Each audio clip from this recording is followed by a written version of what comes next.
In Tampa Bay, the price of living is increasing.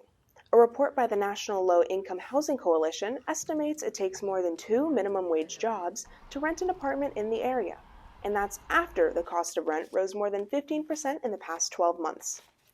Renter Christina Ibarra is one of many affected by Tampa's economic inflation. Before, when rents were cheaper, I had enough money to take my kids to do things, to not have to worry about, groceries and stuff like that, and now I have to nickel and dime everything.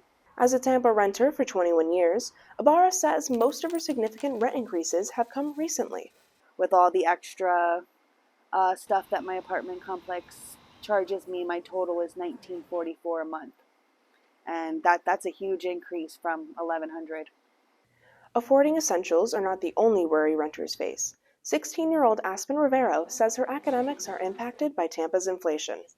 It's very hard to focus on schoolwork when I'm just hoping that we'll keep the house and, keep a roof over our head. Aspen's family recently downsized their living space in an attempt to stay afloat financially. I live with my mom in the same room right now. We used to live in a 3-bedroom apartment, but of course everything was a bit more expensive. Inflation isn't the only challenge Tampa residents face. Economics educator Sam Curry says there's a lack of available homes. One of the things that I've heard is we're not keeping up with building enough places for the amount of people that are actually moving into our area.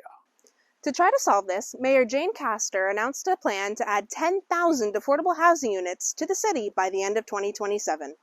But Curry believes there are other things lawmakers could do to help Tampa Bay. We haven't done really enough. We're not Chicago, we're not LA, we're not New York City that have rent controls on apartments or places to rent out. By September 2022, Tampa Bay led the nation with the highest inflation rate of any major metro area.